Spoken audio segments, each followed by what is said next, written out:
Be part of our brand.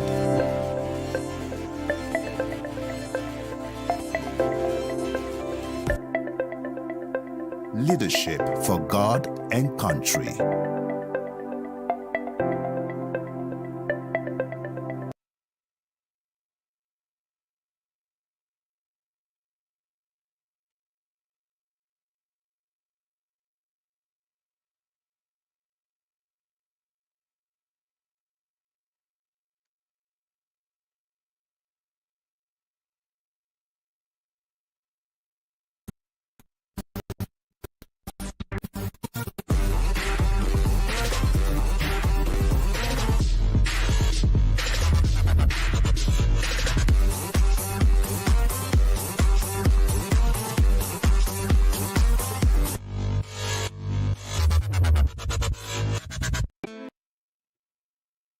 Hello viewers out there, it's time once again for Sports Orbit.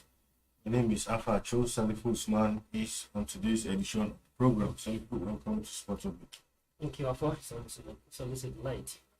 We begin straight from the appointment of a new Minister of Sport in the person of John Eno from Cross River State. Of course, yesterday President Tinubu announced actually gave portfolios to the screen ministers, and John Eno from Cross River State has been appointed as the new Minister of Sports. So I think last week we had discussed quite a bit about this issue, who is going to be the new minister, and this man's name did not even cross my mind at all. And of course, no surprising, because like we said, when you saw the people who were nominated, we had said that there was nobody in that cabinet who had a bit of a sports background. And true to type here, John Eno has been nominated. But like some people will tell you that it doesn't matter if someone has a background in a particular field or not, because if you won't see, not even sport, the other appointments of ministries, you see that those people,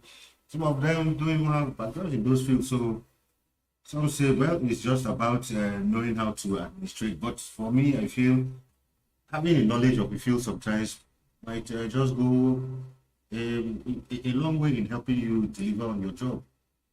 Yeah, I quite agree with you. Where you have a background in a certain field, it definitely you don't need anybody to come and tell you this is what you need to do and this is what you need to do. But it's like if you are pilot and you happen to be a minister on education, you definitely know what you take to pilot an aircraft. At the same time, if you're a doctor, if you're a doctor or a health expert and you're appointed to the Ministry of Health, you know what it has already mean to take to kill to treat a malaria. So you actually know what is required to provide health care for people. But if you don't know, if you are just a novice in the field, you need somebody to tell you you need this position, this and this to kill a malaria and do this. So if you are aware of the politics, you are aware of what is stake. Yes, in as much as you are you are not going to do it alone, you are not going to work in the expert to go and give. But if you have an idea, before somebody advises you, you know how to take the right decisions. But if you are just you are just a dumb, you don't even really know anything about this particular field, you 100% rely on what people tell us. Oh, absolutely, you don't need to know. You definitely get it wrong, but you shouldn't run away from the fact. You have had a minister in the past, even to pronounce Olympic, it's a problem. To even know what kind of competition is this and this is a problem. So, but just like I quite agree, some people also say that, well, it doesn't matter if you have a sport. Just like Bradley said, if you look at the portfolio that are assigned for all the various ministries, I said very few, like the Minister of Health, who has an expert from health, or in the general civil, the Minister of Justice, and then people in the finance, we have an economics coming to one Minister of Finance, and very few, and few others. Most of them are just throw head anyhow. Who doesn't have a background? For instance, Kiamo is a law expert, a legal minister sent to the Minister of Education. Well, talking about John Enoch, not like he doesn't have. We are trying to check out his background. He don't have anything about sport. Even in terms of even sports, some people may not have a background in sport, but they contribute to sport development. In terms of sponsoring event, we don't have any event that has sponsored in the past. Instead of sponsor, even in the youth program, youth sport from the community where it comes from. But one thing I believe that he's definitely going to work for him. That he still have the age in his, on his side. 57 is not a bad age. He still have one. He still, I believe, he still has that. He does have to run around, and probably being like somebody, a former senators, and they say once you are a lawmaker, you have to. There's an opportunity to have a versatile knowledge in all different fields, and I hope that he also believes that he has his name at stake. But one thing is that he has to brace up that he's now finding himself in a new environment. If he used to read the newspaper from the front page, he now start to read the newspaper from the back page where the sport for. And I believe that let's give him the benefit of that. But I absolutely, just like we said before, that we are going to have different person who doesn't know nothing about sport. Because when you look at the ministerial nominee who were elected before, nobody like that is nobody have a background. And it has always been a tradition. He's going to be the 36th minister of transport, and most of the ministers who have mounted the minister of transport, very few, maybe very there 2 or 3. I can say that have a little background in sport knowledge. For instance, when the minister was appointed as a minister of in 2000, as a minister of 2007, a lot of people say, well, for the first time we are having somebody, but at that time he was coming in. He was the president of the tennis federation, and he came in and he was as minister of sports. So to some extent, they say, well, he had a little background as sport. But in the past, no former athlete, even dancer, yes, he has a little background because being the president, he's a trained engineer, but no former athlete. I mean, I stand to recall, but if I have checked it wrong, but no former athlete has been appointed, former footballer has been appointed as minister. But we are still hoping that one day we have the leg of Chekotech, but the leg of the DJ Kucha, like of who have background in sport, and who have also feel the impact of sport, becoming a sport minister. And most importantly, that, well, and another difference, if you look at this thing, the Minister of Youth and Sport, Minister of Youth has been split on sport, not to be distracted with the issue of youth or that. So you have a full concentration to be concentrated. Hopefully, maybe with this opportunity, like this, our desire to have a national sport, to get a national sport commission back. Yeah, I mean, let's see how it works out for him. Down to our next story, of course, been revealed that the NFF and current Super Eagles handler Jose Peseiro have begun talks over a new contract. Of course, the NFF clearly stated that his 1-year contract ended last month, but due to delay in starting of the AFCON, the contract talks had to be delayed. But from what we are hearing is that they are already in talk with him and his lawyers to see if they are going to give him a new contract. From the way he's looking, I think it's not a matter of if you be given. I think NFF are ready to give him a new contract, because if it wasn't the case, his contract ended, it would have been easy to say, well, the contract has ended, you can as well take a leave. But they are already in talks to see how they can, work on a new contract. Yeah, well, yeah, I agree with you. If you look at the NFL and from their body language, it's frustrating to the fact that they are going to continue with Peseiro. And if you're looking at the Peseiro performance, just like how it used during the Ghana draw, Nigerians are also not still satisfied with his performance so far in terms of the way the Super Eagles has played so far. Maybe, well, just like we're complaining about, in as much as Peseiro may not have played a fantastic game that I would love to see, he has met up with the terms of the contract. All is need to qualify for the AFCON, and to qualify even ahead of the game to space. So definitely, I think NFF have no choice than to continue with him. But I believe that, well, we need to look at the contract again, and so maybe to drop some of the cross the teeth and dot the eyes, and some of the things that they needed to add, and some of the things that they needed to remove, probably to make the team work perfectly. Yeah, of course. In the same vein, they also said for Randy Waldrum, also, I think they are about to open talk, because he too his contract ended, but they are also about to open talks with Randy Waldrum to see if to extend his contract or perhaps table a new offer for him also. Well, fantastic. Let's see how it goes. And Rodri is still for in as much just like I said, like his performance and Australia was not a bad outing at all. Yeah. So most Nigerians, not only Nigerians, Africa were proud of what the Super Falcons achieved. Even though nobody gave them that expectation, but unfortunately they surprised everybody. And If he to continue that direction, I think to me for now, he needs to be given another contract and let's probably see for the next African Cup of for the next Women African Cup of Nations.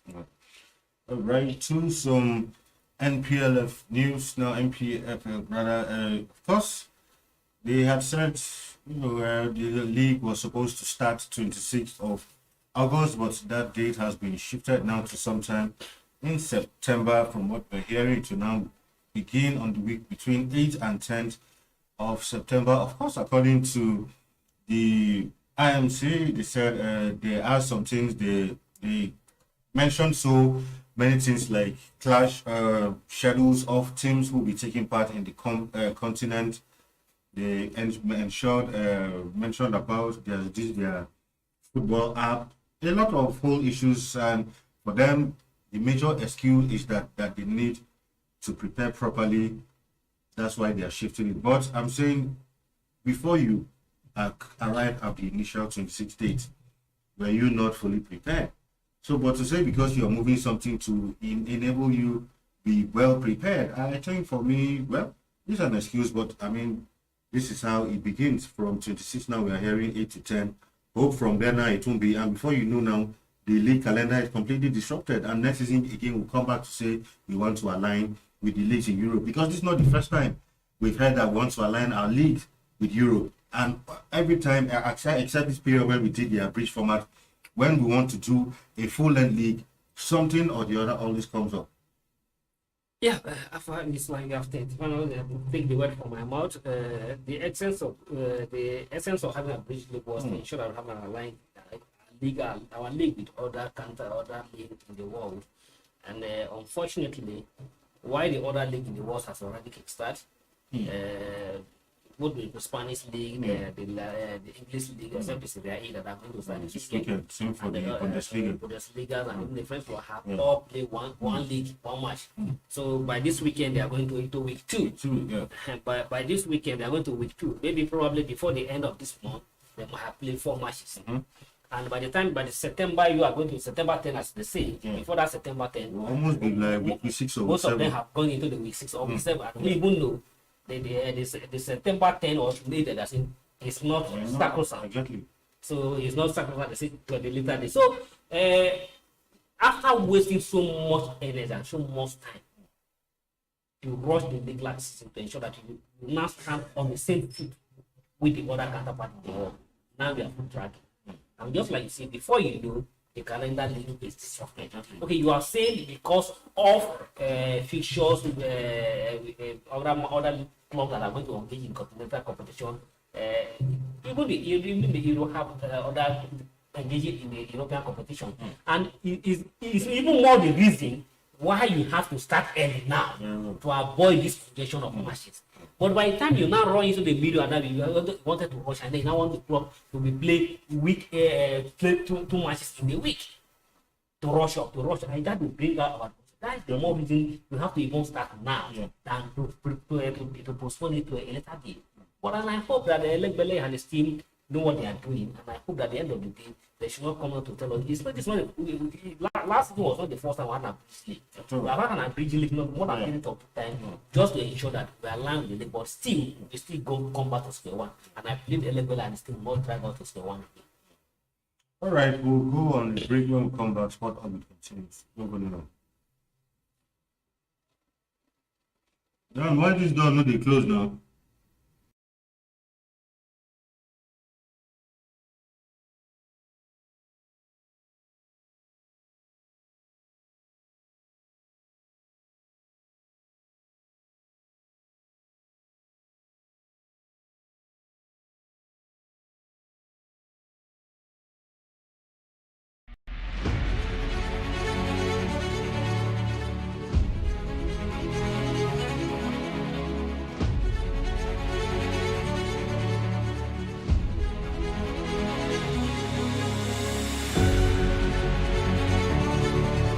Be part of our brand.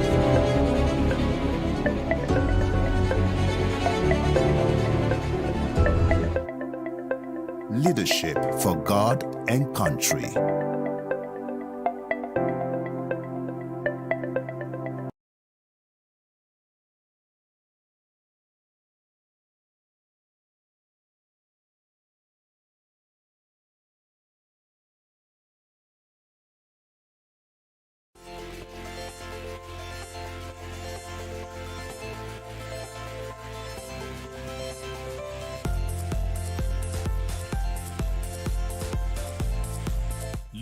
Leadership TV for God and country.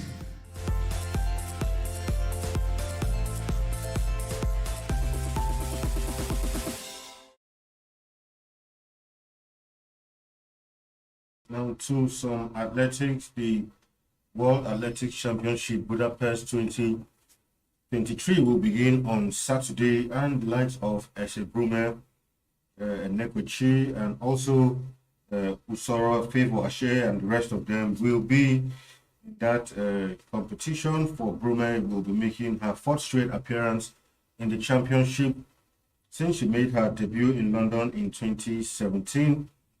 After and hope to go a step higher by winning the gold this time, having won bronze in 2019, silver in 2022.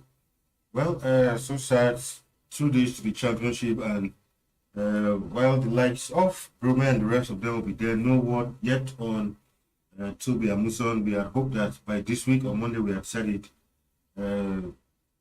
That the disciplinary body would have sat down to look into Amuson's case, but this is Thursday, and from the way it's looking, I do not think that body will be sitting this week anymore. And so clearly, it means Toby Amuson will not be able to defend her title at Budapest. Yeah, it's really unfortunate. It's really unfortunate that Nigeria find themselves in these situations, and I believe that if at the end of the day, World Athletic or integrity unit of the World Athletic, integrity department of World Athletic came out to take whatever decision they take at the end of the day, and they go in favor of women. I think all the Athletic Federation of Nigeria they should the World Athletic body for denying Nigeria that opportunity. But I've seen that this thing is deliberate. By now, they ought to have taken that decision. It shouldn't be taken for this long time. And more importantly, that you know that the event is coming up. Yeah. If an event is coming up and you refuse to take these decisions, and at the end of the day, if the girl came out clean, I think Nigeria needs to take certain actions against the World Athletic Body. Well, with the absence of Musa, I think the Nigerian bright hope now relies on Enoh. More importantly, that he has been a steady progress for her. After in Doha, like rightly say, in 2019, he won the bronze, and last year he upgraded bronze to silver. So the expectation now is that he should, by the special grace of God, we pray that the God of the Almighty Allah give our support to upgrade that medal to a gold medal and give us a gold medal. We absolutely have the confidence that he should be able to do that feat and meet Nigeria. That's expectation that is that Nigeria, most expectation that is placed on her. She has been consistent, and if you're looking at her performance in the last 4 years, he has been a steady progress, and I hope that we pray that she will make a little more step further about bringing to the gold medal this time around. Apart from Brume, and there are many other like Nigerian, even the question in the ladies in the short put. One of the gold medalists at the Commonwealth, and I will hope that we pray that he take that form to the World Championship and give us another victory at the World Championship. And if not Soros, has been a fantastic athlete and a very still young boy. We hope that she'll be able to do Nigeria proud. Our miracle has always been on the girls, and it's our prayer that they'll be able to do Nigeria proud. And they should also put the scenario between the scenario that concerned one of their members. It's a team, even though it's an individual sport, they are all seen themselves as a team. Of course, it's a team. As a team, stick as a team. They should put behind them and never to allow that to decide in whatever way.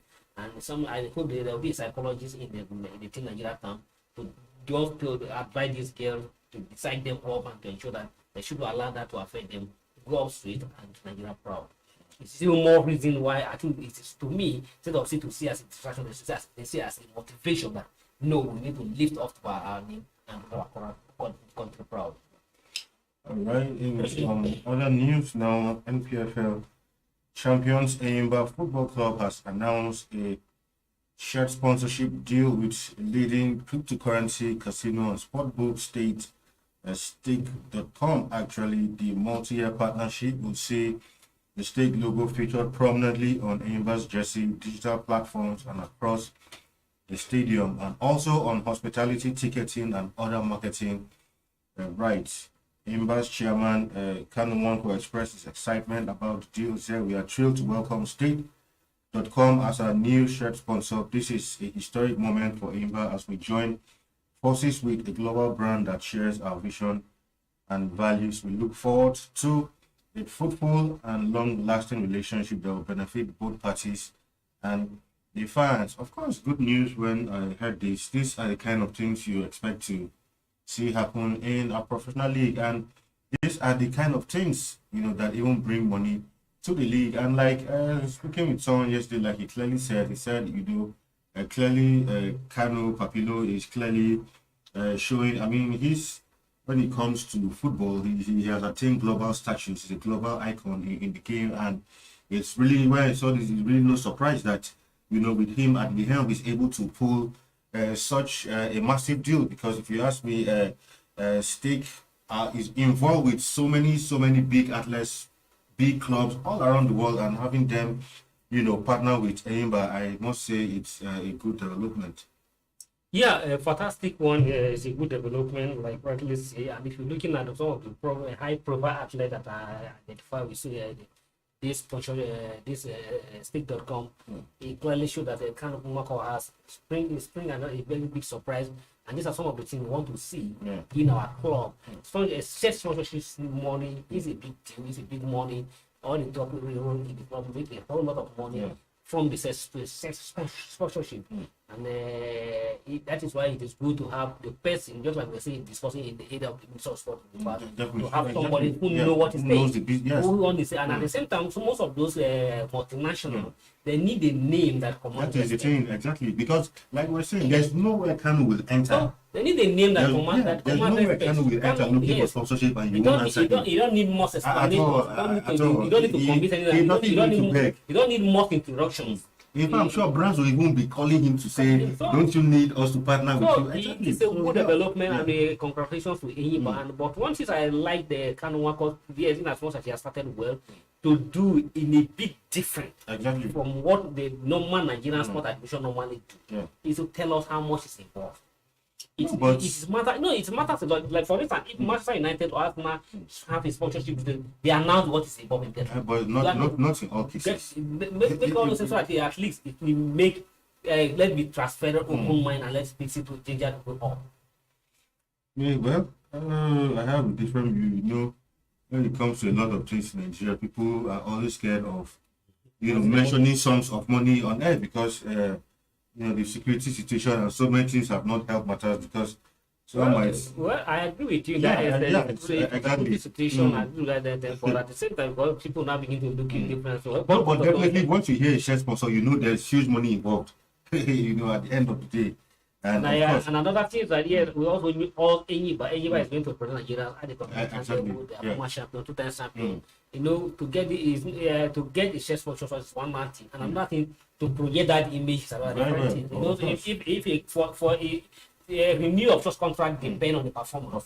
So those things are not just coming for that Christmas. They are coming for image launching. And for you to give them that image for what they are looking for is for you to compete and do well and excel. By the time you do well and excel, even if you are talking for negotiation next time or renew the contract, you have a bargain power.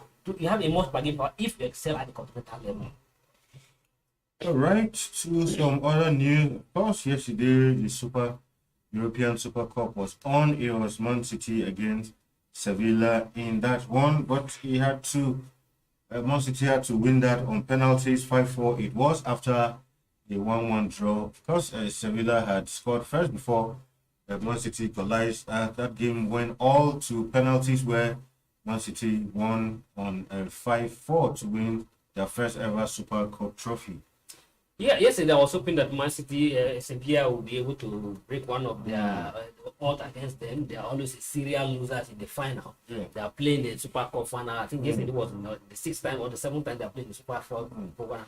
And they only won it once. They are always a serial loser. And unfortunately, yesterday when they take a lead at the early bit of the first, I was hoping that they are going to maintain that lead. Unfortunately, they allow Man City to come equalize them with the goal in at the 65. about minute, and then they dragged the game into the penalty straight, and then for the penalty, we were not successful. It ended 4-1. Then congratulations to 5-4. 5-4. Congratulations to Man City. They have crowned it all, winning the treble last season, and then the Super Cup crowned it all again. Congratulations to Man City. Yeah. All right. Before we leave the studio, finally, of course, Arsenal's new defender, Julian Timber, was revealed that has took up an injury in the last match and will be sidelined for up to 8 months, we are hearing. But Ateta said in that case that the team will need to adapt because, I mean, this is a defender highly rated who just came into the team. The league is yet to stabilize properly, and getting injured will be a big blow to Arsenal, if you ask me. Yeah, Arsenal is not always lucky, and I think if I may, Arsenal needs to do something about their medical teams. Either their medical teams are not, because sometimes when you see Arsenal, like this guy play at the last match against Northern Forest and just pull up. One was hoping that it's just a minor knock, but unfortunately, announcing that it's going for 8 months, going for surgery, and to stay for 8 weeks on the sideline is a terrible big blow for Arsenal. After your program, hoping that it's all there, and just one match. You have a key player knock out of your plan, and to adopt now it's not easy. Either to go back into the market, or how are you going to do, and then you now force you to combat a player that you are not prepared for to go and fill the gap. But we hope that Arsenal will be able to adjust. But Arsenal need to do something about their medical department, because it's always Arsenal players are always stay on injury for a long time. Either their medical team are not effective, I don't really know, but they need to do something about their medical team. All right, we'll see how that pans out and how they hope to adapt. Maybe they might go into the market to look for a short-term replacement. We don't know, but we'll give you updates as that pans out. That's why we call it a day on today's episode of the program. Thank you for being in the studio once again. Thank you also. Right, until we come your way with our next edition, do have a wonderful time. My name is Afa Achua, and it's bye for now. Be part of our brand.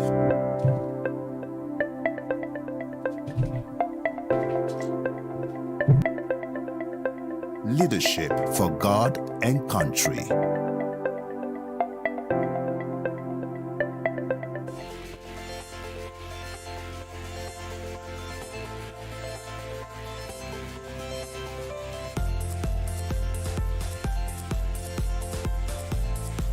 Leadership TV.